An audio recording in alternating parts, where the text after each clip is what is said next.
Welcome back my YouTube channel. जैसा कि बच्चों हम अपना क्लास 10th का सब्जेक्ट केमिस्ट्री का चैप्टर नंबर 2 पढ़ रहे हैं और अभी तक हम अम्ल क्षार व लवण की रासायनिक अभिक्रियाएं और ऑक्साइड के प्रकार पढ़ चुके हैं। आइए हम जानते हैं बेटा अपना नेक्स्ट टॉपिक के बारे में, जिसको हम कहते हैं अम्लीय वर्षा यानी एसिडिक रेन या एसिड रेन।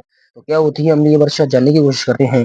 जैसा कि लिखा है बेटा, पृथ्वी पर प्रदूषण के कारण कार्बन डाइऑक्साइड, नाइट्रोजन ऑक्साइड एवं सल्फर डाइऑक्साइड वायुमंडल में ऊपर उठती हैं एवं वर्षा के समय ये गैसें वर्षा के जल के साथ क्रिया कर अम्ल बनाती हैं। तो ये गैसें जब अम्ल बना लेती हैं, जो कार्बन डाइऑक्साइड गैस है, सल्फर डाइऑक्साइड गैस है, ये गैसें अगर अम्ल बना लेती हैं और फिर ये वायुमंडल में ऊपर उठ जाती हैं और फिर ये गैसें ही वर्षा के साथ क्रिया कर अम्ल बनाती हैं। ये अम्ल जब वर्षा के साथ भूमि पर आता है तो इसे अम्लीय वर्षा कहते हैं। एंड इसका मतलब ये है कि जो हमारी ये गैसेस हैं, कार्बन डाइऑक्साइड है, सल्फर डाइऑक्साइड है, नाइट्रोजन ऑक्साइड है, ये हमारी वर्षा के जल के साथ क्रिया करके अम्ल बना देती हैं और फिर यही वर्षा हमारे धरती पर आती है। इसे ही हम अम्लीय वर्षा कहते हैं। अम्लीय वर्षा से बेटा पौधों को, इमारतों को बहुत नुकसान होता है। जैसा कि आपके सामने लगा है, अम्लीय वर्षा पौधों, जलीय प्राणियों व इमारतों के लिए हानिकारक होती है। यानी जब पौधों पर अम्लीय वर्षा गिरती है तो अम्ल जो होता है वो पौधों की पत्तियों को खराब करने लगता है। जब पानी होता है वो जलीय प्राणियों के लिए, जल में रहने वाले प्राणियों के लिए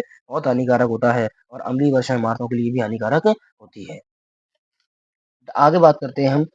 जैसा कि आपके सामने लगा है, क्या जलीय विलयन में अम्ल या क्षार का क्या होता है। तो बेटा जलीय विलयन के अंदर जब हम किसी भी अम्ल को डालते हैं तो याद रखना बेटा, जलीय विलयन के अंदर अम्ल H पॉजिटिव आयन और क्षार OH आयन दे देता है।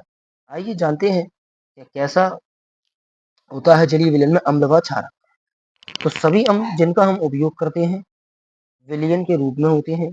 अरेनियस के आयनन सिद्धांत के अनुसार अम्लों का अम्लीय व्यवहार उनमें हाइड्रोजन आयनों की यानी H+ एक्वस की उपस्थिति के कारण होता है। आगे देखते हैं, अम्ल केवल जल की उपस्थिति में ही हाइड्रोजन आयन उत्पन्न करते हैं। इसलिए जल की अनुपस्थिति में ऐसा पदार्थ H पॉजिटिव आयन उत्पन्न नहीं करेगा और अम्लीय व्यवहार भी प्रदर्शित नहीं करेगा। यानी अम्ल बेटा वही होगा जिसको हम अगर विलयन के अंदर रखते हैं तो वो हमें H+ आयन देने लगता है, उत्पन्न करने लगता है। तो उस पदार्थ को हम अम्लीय विलयन या अम्ल कहते हैं, जैसा कि अरीनियस ने बताया था। नेक्स्ट बेटा आपके सामने, अम्ल व क्षारक के विलयन कितने प्रबल होते हैं। यानी इनकी विलयन जो बनते हैं अम्ल और क्षारक के, ये कितने प्रबल होते हैं, कितने स्ट्रॉन्ग होते हैं। आइए जानते हैं कि इनकी प्रबलता किस पर निर्भर करती है। तो अम्ल क्षारकों के सूचक का प्रयोग करके अम्ल व क्षारक में अंतर प्रदर्शित किया जा सकता है। यानी अम्ल और क्षारक में अगर हम अंतर करें तो हमें सूचक का उपयोग करना पड़ेगा। जैसा कि बेटा हम लोग सूचक पढ़ चुके हैं कि सूचक क्या होते हैं। सूचक किसी भी विलयन की अम्लता और क्षारकता के बारे में बताते हैं। किसी अम्ल की अम्लता व क्षारकता की प्रबलता H3O पॉजिटिव व OH आयनों पर निर्भर करती है। जैसा कि बेटा हम जानते हैं कि जो हमारे अम्ल होते हैं वो H3O पॉजिटिव यानी H पॉजिटिव और क्षार जो होते हैं वो OH आयनों पर निर्भर करते हैं। शुद्ध जल में H3O पॉजिटिव आयन सांद्रण OH आयन सांद्रण बराबर होता है, इसलिए जल उदासीन होता है। यानी अगर H+ आयन की सांद्रता और OH+ आयन की सांद्रता अगर बराबर हो जाती है तो हमारा जो विलयन बनता है वो हमारा उदासीन बनता है। उदासीन मतलब जिसकी pH वैल्यू 7 होती है। बेटा याद रखना, अम्ल व क्षारक के विलयन कितने प्रबल होते हैं, ये किस पर निर्भर करता है, H+ आयन और OH+ आयन पर निर्भर करता है। आइए जानते हैं बेटा आगे अपने और लेक्चर के बारे में। जैसा कि अभी थोड़ा इसमें और लिखा है बेटा, जैसा कि जब किसी विलयन में H3O पॉजिटिव आयन की सांद्रता बढ़ती है तो विलयन अम्लीय प्रकृति का होता है। यानी वही बात है कि अगर किसी विलयन में H+ आयन बढ़ते हैं तो विलयन हमारा अम्लीय होगा। जब सांद्रता अम्लीय प्रकृति का होता है एवं जब H3O पॉजिटिव आयन की सांद्रता घटती है तो विलयन क्षारीय प्रकृति का होता है। ये जानते हैं हम कि अगर हमारे किसी विलयन के अंदर H+ आयन बढ़ जाते हैं तो वो हमारा विलयन अम्लीय हो जाता है और अगर H+ आयन घट जाते हैं तो वो विलयन हमारा क्षारीय हो जाता है। हमारे सामने बेटा एक इंपॉर्टेंट टॉपिक लिखा है जिसको हम बोलते हैं पीएच स्केल।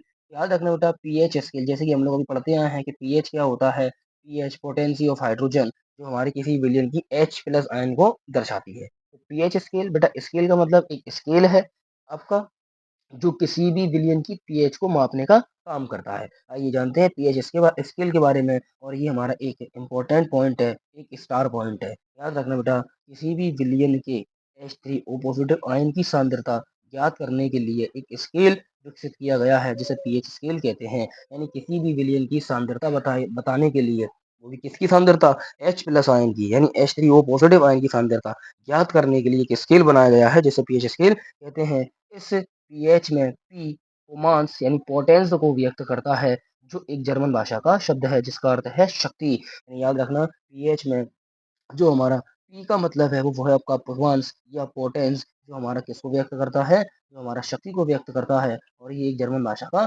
शब्द है। आगे हम बात करते हैं बेटा पीएच।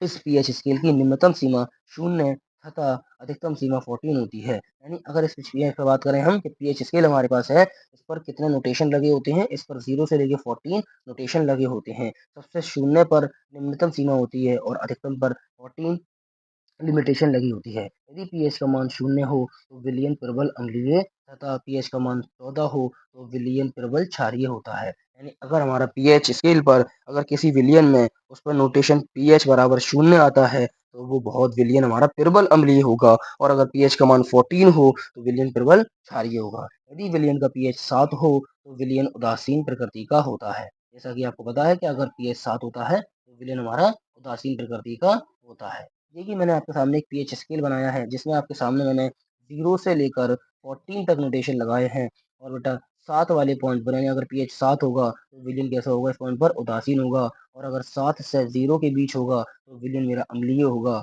और अगर 7 से ज़्यादा यानी 14 के बीच होगा तो विलियन मेरा क्षारीय होगा। तो बेटा ये होता है हमारा पीएच स्केल। फिर से याद रखना बेटा पीएच स्केल हमारा एक ऐसा स्केल है जो किसी भी विलयन की H3O की जैसा कि बेटा मैंने आपके सामने लिखा है, अगर पीएच 7 से कम होता है तो विलयन अम्लीय होगा, और अगर पीएच 7 से ज़्यादा होता है तो विलयन क्षारीय होगा, और अगर पीएच बराबर 7 होता है तो विलयन उदासीन होगा।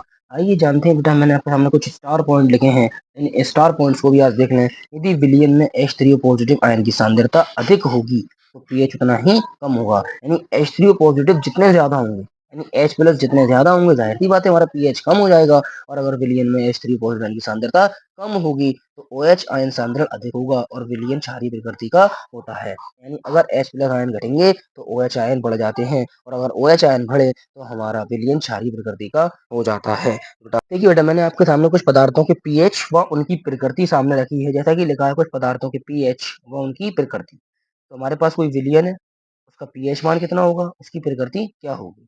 जैसे कि मेरे पास है बेटा नींबू का रस, है बेटा नींबू का रस, इसका पीएच होता है बेटा 2.4, और ये भी पीएच इसका 2.4 पे कैसा होगा, अम्लीय प्रकृति का होगा। ऐसे मेरे पास रखा है गाजर का रस, इसका पीएच होता है 6.4, ये भी हमारा अम्लीय प्रकृति का होता है। ऐसे हमारे पास है कॉफी, इसका पीएच वैल्यू होती है 5 टू 6.2, ये भी अम्लीय प्रकृति का होगा।